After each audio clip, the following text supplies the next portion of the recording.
In this video, we're going to look at topic 63, example 2, where we find X and Y intercepts. So in part A, a car starts a journey with a full tank of gas.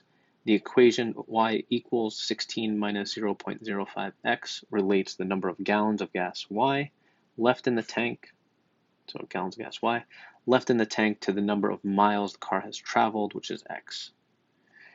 What are the X and Y intercepts of the graph of this equation, and what do they represent about the situation? All right, so I've already graphed the equation for us here. We have the y equals 16 minus 0.05x function. That would be the red line. Just take note that I didn't use any negative values because we can't have negative gas and we can't drive a negative amount of miles. So it's important to kind of look at what our domain and range are, right? What are our limitations, like we talked about in example 1. So they want to know what the X and Y intercepts of the graph of this equation and what do they represent. So let's start with the X-intercept. Actually, let's label this. So this was miles traveled.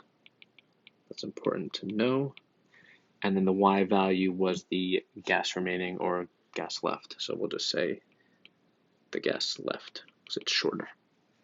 All right, so that's how much gas we have left. We started with this 16. And eventually we'll run out of gas if we keep driving. So the X-intercept, that will be down here. The X-intercept looks like the point 320, 0. Right, so that's pretty easy, right? And they want to know what that represents about the situation. So what happens, in this real life scenario, at that point, what happens? Well, that means that we have driven, oops, sorry about that. Let's fix that. So that means we have driven 320 miles and the gas tank is empty. Right, because the Y value is 0 and we said that the Y represents the gas that we have left. So we have no gas left and it took us 320 miles to empty the tank. All right, so that's it. Just making sure it's not more complicated than that. Now, my Y-intercept, which I can't spell, my Y-intercept, looking for the same thing, right? Let's actually do this in a different color.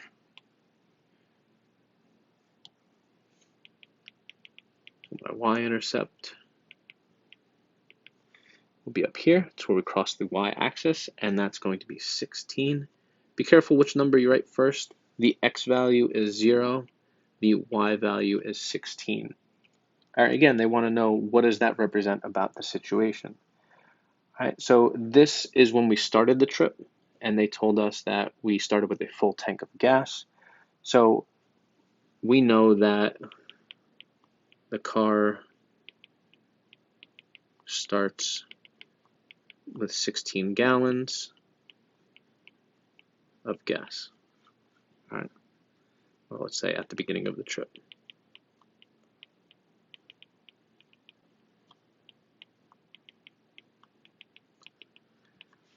And that's really it.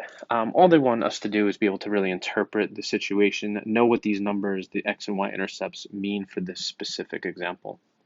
Don't overthink it. Now, we could have phrased it slightly differently. So I said we've driven 320 miles and the gas tank is empty.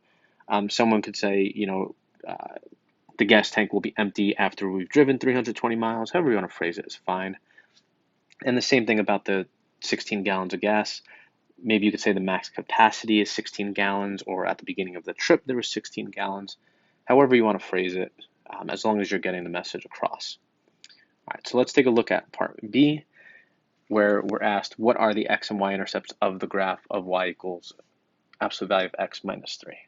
All right, so in this case, we need to figure out the X and Y intercepts algebraically, right? We don't have a graph. We could graph this, but we don't have a graph, so we're going to calculate this algebraically.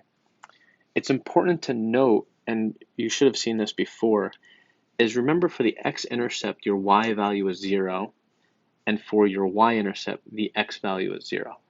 Okay, so keep that in mind. So let's start here with the X-intercept. And to find the X-intercept, we're going to make y equal to 0. So we'd have y equals the absolute value of x minus 3.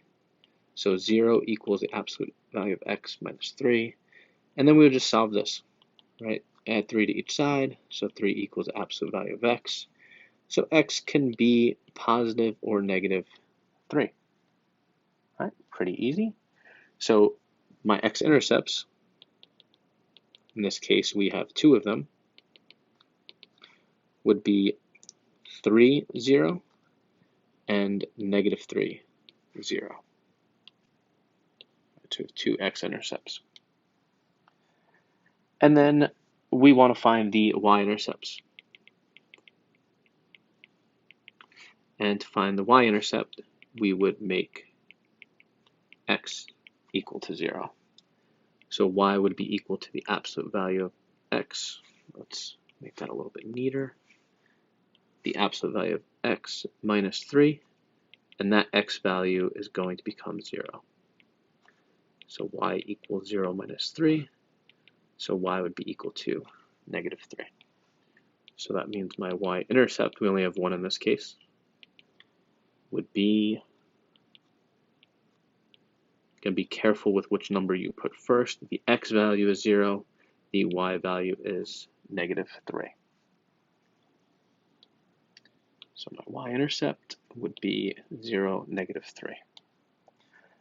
So those would be the coordinate points. You could just say the x-intercepts are 3, negative 3, or you could say the coordinate point of 3, 0, and negative 3, 0. That's really all we're looking for here. I'm just kind of matching everything up. Want to make sure everything is covered here and not missing anything.